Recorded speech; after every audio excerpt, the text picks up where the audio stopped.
Hello everyone and welcome to the channel of KV Teachers Guild. So students, today in this video we are going to do a quiz of class 5th EVS chapter A Seed Tells a Farmer's Story. ये chapter मैं आपको पहले पढ़ा चुकी हूँ. हमने NCERT के question answers भी कर लिए थे प्लस वर्कशीट भी की थी जिसमें काफ़ी एक्स्ट्रा क्वेश्चन आंसर्स किए थे. सो होपफुली प्रीवियस वीडियोस वो दोनों आपने देख ली होगी और अब आप सब रेडी होंगे क्विज के लिए. चैप्टर में आपको बताया हुआ है कि किस तरीके से ओवर द ईयर्स जो फार्मिंग के मेथड्स हैं उनमें चेंजेस आए हैं और क्या उनके पॉजिटिव और नेगेटिव इफेक्ट्स हैं. सो चलिए स्टार्ट करते हैं. Before that, if any child is new to the channel, video के नीचे राइट साइड में रेड कलर से लिखा होगा सब्सक्राइब, उस पर टैप कर दीजिए, बेल आइकन को प्रेस कर लीजिए सो दैट नेक्स्ट टाइम जब कोई वीडियो आपकी क्लास की आए तो आप उसको मिस ना करें. Okay, let's begin now. First question is Vangam is a village in. Vangam जो विलेज है वो कहाँ पर सिचुएटेड है? आपके ऑप्शंस हैं ए गुजरात में, बी राजस्थान में, सी मध्य प्रदेश में. अपने पास एक कॉपी रखिए. आंसर 1 जो भी आपको लगता है इसका करेक्ट आंसर है ए, बी या फिर सी लिख लीजिए. मैं आपको वीडियो के एंड में बताऊंगी करेक्ट आंसर्स क्या थे, फिर आप चेक करके देख लेना कि आपको सही है तो 1 मार्क मिलेंगे, नहीं तो रॉन्ग है तो 0, कि कितने अच्छे से आपने चैप्टर को समझा है. चलिए आंसर कर दिया होगा, इजी ही क्वेश्चन है. आगे आते हैं. Next question is in olden times, पुराने ज़माने में good seeds were stored in dried dash. अच्छे जो सीड्स होते थे उनको किस में स्टोर करके रखा जाता था? हमने देखा कि एक कोई ऐसा फ्रूट या कोई ऐसा वेजिटेबल थी जिसको कट करके उसके अंदर सीड रखे जाते थे, फिर उनको सुखाया जाता था, फिर उसको मिट्टी से कवर कर दिया जाता था ताकि अंदर हवा या मॉइस्चर ना जाए और सीड खराब ना हो. तो आपके ऑप्शन है ब्रिंजल के अंदर उनको रखा जाता था, या फिर बिटर गार्ड के अंदर, या फिर गार्ड के अंदर, या फिर कुकुम्बर के अंदर. ब्रिंजल, बैंगन, या फिर करेला, लौकी, या फिर खीरा. किसके अंदर सीड्स को स्टोर करके रखा जाता था? सीड ने खुद बताया है कि पहले ऐसा होता था लेकिन बाद में उनको जो वुडन बॉक्सेस थे, बाद में वुडन बॉक्सेस में रखा जाने लगा. उसके बाद ऐसा हुआ कि लोगों ने सीड स्टोर करने बंद कर दिया. आजकल वो क्या करते हैं, मार्केट से सीड खरीद के लाते हैं. तो हमने देखा था कि किस तरीके से बहुत सारे सीड्स वुडन बॉक्स के अंदर बंद है काफ़ी सालों से, और वही सीड्स अपनी कहानी बता रहे थे आपको. ओके, अपनी नहीं, फार्मर की. Farmers in earlier times kept which leaves near seed to protect them from insects. पुराने ज़माने में फार्मर्स लीव्स के कौन सी लीव्स सीड के पास में रखते थे? जो बीज होते थे उनके पास में कुछ पत्तियां रखी जाती थी ताकि उनमें कीड़े ना लगे, उनको इंसेक्ट से बचाने के लिए. आपके ऑप्शंस हैं मैंगो की लीव्स रखते थे, आम की पत्तियां, बैनियन की पत्तियां रखते थे, बरगद की, पाइन लीव्स रखते थे, या फिर नीम की लीव्स रखते थे. आपने आजकल भी देखा होगा कीड़े ना लगे इसके लिए कोई ऐसा पेड़ है जिसकी पत्तियां रखी जाती है. तो कौन सा पेड़ है वो जो पहले बीज के पास उसकी पत्तियां रखी जाती थी? मैंगो, बैनियन, पाइन, या फिर neem. Okay, next question is undhiya is a kind of. Undhiya क्या है? एक वेजिटेबल है, एक स्वीट है, मीठी कोई चीज है, या फिर एक यूटेंसिल है, कोई बर्तन है. उंदिया एक स्पेशल डिश है और आपको बताया गया है कि उंदिया क्यों नाम रखा गया, क्योंकि जब ये बनाई जाती है तो जो जिसमें पॉट में जिस बर्तन में ये बनाई जाती है उसको उल्टा करके आग के ऊपर रखा जाता है, चूल्हे के ऊपर. पहले उसके ऊपर कुछ ढका जाता है, ऊपर मिट्टी से पूरा उसको बंद कर दिया जाता है, फिर उल्टा करके रखा जाता है. तो ये क्या है? एक टाइप की, इसलिए उसका नाम उंदिया है. उंदिया मतलब उल्टा, एक तरीके से गुजराती में उंदिया मतलब उल्टा होता होगा. तो ये एक वेजिटेबल है, सब्जी, स्वीट है, कोई मीठी चीज है, या फिर कोई बर्तन का नाम है उंदिया. ओके, चलो let's move ahead. Next question is which one is a seed. आपको यहाँ पर 3 ऑप्शन दिए हुए हैं, इनमें से कौन सा खुद में एक बीज है? आपके ऑप्शंस हैं ए बाजरा, बी एप्पल, सी बनाना. ये नहीं बोला हुआ कि किसके अंदर बीज है, कौन सा बीज है. आप उसको अगर डाल देंगे तो वो उग जाएगा, अपने जैसा ही एक नया पेड़ बना देगा. बाजरा, या फिर एप्पल, या फिर banana. Okay, 6th question is identify the type of seed. ये आपको यहाँ पर एक पिक्चर दी हुई है, ये बताइए ये कौन सा सीड है. ये क्वेश्चन आ सकता है, मैंने वर्कशीट में आपको कराए भी हुए हैं अलग अलग सीड्स को आइडेंटिफाई करना. ये मिलेट्स हैं, ब्लैक पेपर है, या फिर मस्टर्ड है. मिलेट्स हिंदी में बोलते हैं बाजरा, सॉरी बाजरा, ब्लैक पेपर काली मिर्च, और मस्टर्ड मिर्च, मस्टर्ड यानी कि सरसों, तीनों ही एक टाइप के सीड है जो खाए जाते हैं, बीज है। मिलेट है, ये कौन से हैं जो पिक्चर में आपको दिया हुआ है। ओके, नेक्स्ट ये देखिए, ये इस तरीके से लगते हैं, जो आपको पीछे सीड दिया हुआ था। ट्री के ऊपर एक ऐसा ही आता है, एक कॉर्न जैसा, उसके बाद ये सूख जाते हैं और अंदर से देखिए यहाँ से इनको झाड़ के फिर बीज निकाला जाता है, और नीचे जो ये ग्रीन पार्ट है ये जानवरों के खाने के काम आता है। Okay, next question is the unwanted plant which grow with the crop are called. आपकी क्रॉप के साथ कुछ अनवांटेड पेड़ उगाते हैं, पौधे उगाते हैं जो आपने नहीं उगाए, वो अपने आप ही उग जाते हैं, फिर आप उनको निकालते हैं बाद में। ये एक फार्मिंग का एक स्टेप है ये भी, क्योंकि आप जो भी पानी दोगे या फिर खाद दोगे, फर्टिलाइजर्स जो भी डालोगे, वो आपके क्रॉप के साथ शेयर करते हैं, तो इससे आपके क्रॉप को वो चीज़ कम मिलती है, तो इसलिए इनको निकालना ज़रूरी है। इन्हें क्या कहते हैं?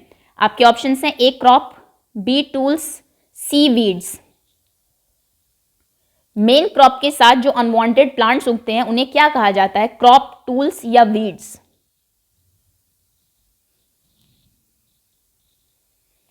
Okay, next question is this celebrate, ये किसकी बात हो रही है? This is celebrated in Punjab, Punjab में सेलिब्रेट होता है। This is related to farming, एक फार्मिंग से रिलेटेड कोई फेस्टिवल है। आपके ऑप्शंस हैं A Onam, B Baisakhi, C Pongal, D Holi.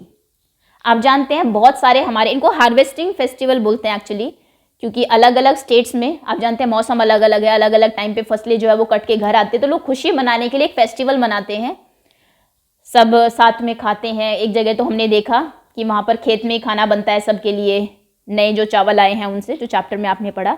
तो पंजाब में कौन सा फेस्टिवल होता है? ओनम, बैसाखी, पोंगल या होली? बिहू, मकर संक्रांति, ये भी सारे आपके जो है हार्वेस्टिंग फेस्टिवल्स ही हैं।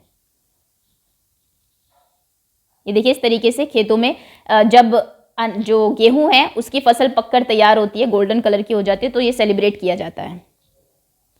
Next question is it is used by farmers in irrigation. इनमें से कौन सी चीज फार्मर्स यूज करते हैं इरिगेशन के लिए? इरिगेशन को हिंदी में बोलते हैं सिंचाई, यानी कि अपनी क्रॉप को पानी देना। एक होता है सिंपल वाटरिंग प्लांट्स, आपके पास एक दो प्लांट है, आप उसको पानी दे देते हो, that is called watering plants. लेकिन बहुत ज्यादा प्लांट अगर है खेतों में, उनमें जब पानी दिया जाता है उसको इरिगेशन बोलते हैं। तो फार्मर्स इरिगेशन के लिए क्या यूज करते हैं? कैनल, नहर जिसे आप कहते हैं, रिवर, नदी से पानी देते हैं, इलेक्ट्रिक पंप से, या फिर डी ऑल ऑफ दीज। ये सभी चीजें यूज की जाती है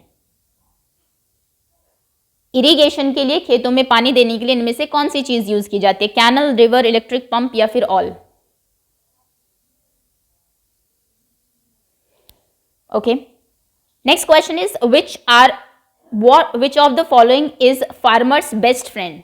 इनमें से कौन सा फार्मर का बेस्ट फ्रेंड कहा जाता है? आपके ऑप्शंस हैं ए tiger, B lion, C earthworm, D pigs.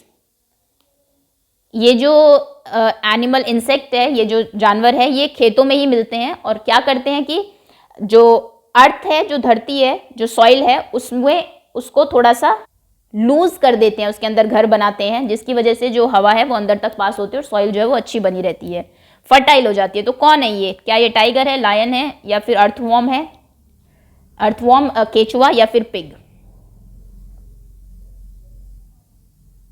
Next question is recognise the grain. पहचानिए कौन सा ग्रेन है? क्या ये पॉपकॉर्न है, क्या ये मिलेट है, क्या ये बार्ले है?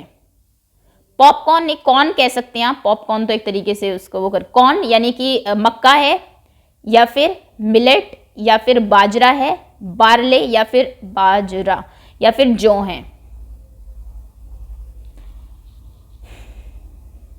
Okay, next question is undhiya was eaten with dash rotis. Undhiya को किसकी रोटी के साथ खाया जाता है? बाजरा की रोटी के साथ, व्हीट की रोटी के साथ, या फिर राइस? बाजरा की रोटी बनती है उंधिया के साथ, या फिर गेहूं की रोटियां, या फिर चावल की रोटियां? Next question is which of the following is a natural fertilisers. Fertilisers दो तरीके के होते हैं, एक नेचुरल, एक केमिकल्स जो उससे बनते हैं, आर्टिफिशियल जो कि एक फैक्ट्रीज में बनाए जाते हैं वेरियस केमिकल प्रोसेसेस से। तो इनमें से बताइए नेचुरल फर्टिलाइजर्स कौन सा है? नीम लीव्स, नीम की पत्तियां, सॉइल, अर्थवॉर्म या फिर cow dung? Which of the following is a natural fertiliser? Neem leaves, soil, earthworm, cow dung. ये ऑप्शंस थोड़े से, इनमें नीम लीव की जगह आप यूरिया लिखिए, क्योंकि आपको एग्जाम में हो सकता है केमिकल फर्टिलाइजर का नाम पूछ लिया जाए। बहुत सारे होते हैं, जैसे अमोनियम सल्फेट होता है, अमोनियम क्लोराइड भी होता है, कैल्शियम अमोनियम नाइट्रेट भी होता है, उस यूरिया भी होता है। सबसे आसान नाम याद रखना आपके लिए यूरिया, UREA। तो कोई सी केमिकल फर्टिलाइजर का नाम अगर एग्जाम में पूछा जाए तो यूरिया आप लिख सकते हैं, और नेचुरल फर्टिलाइजर तो इनमें से एक है ही। Okay, 14th question is which plant gives a signal that the top layer of the soil has become dry. इनमें से कौन सा एक प्लांट है जो कि ये सिग्नल देता है कि ऊपर की जो लेयर है वो ड्राई हो गई है, सूख गई है, सिंचाई की जरूरत है, इरिगेशन की जरूरत है।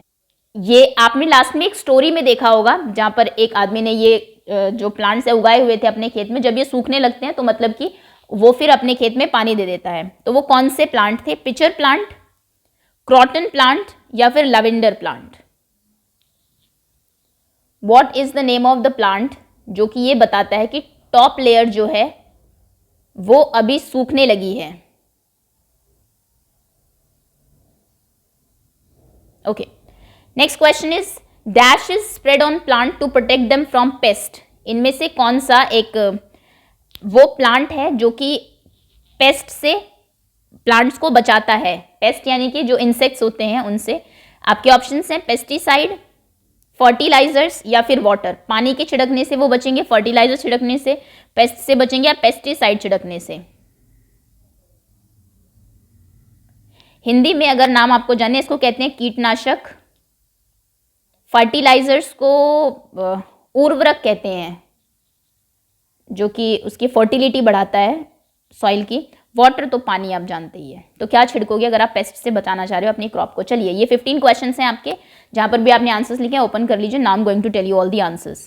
क्वेश्चन नंबर फर्स्ट का आंसर है A, second C, third D, fourth A, fifth A, sixth A, seventh C, eighth B, ninth D, 10th C, 11th C, 12th A, 13th D, 14th B, 15th A. So out of 15 आपके जितने भी marks आए हैं comment section में आप अपने नाम के साथ लिख दीजिए। If any question is wrong तो बैक जाके चेक जरूर कर लीजिए। अगेन आई एम सेइंग ये सिर्फ टेस्ट है आपका, इसमें सारे क्वेश्चन कवर नहीं होते हैं, क्योंकि सभी क्वेश्चन कवर करेंगे तो ऑलमोस्ट 50 क्वेश्चंस बन जाएंगे इस चैप्टर से। हर एक लाइन से क्वेश्चन पूछा जा सकता है। अगर आपको चैप्टर अच्छे से समझना है तो आप टोटली क्विज के ऊपर डिपेंड मत हुआ करिए। आप एक बार जाके इसकी वर्कशीट जरूर देख लीजिए। वर्कशीट सबसे इंपॉर्टेंट है आपकी एग्जाम प्रिपरेशन के लिए, क्योंकि उसमें सारे क्वेश्चंस प्रॉपरली एक्सप्लेन्ड होते हैं। चैप्टर अगर आपको समझना है तो हर चैप्टर की वर्कशीट आप जरूर देखा करें। So thank you so much for watching and wait for next videos to come.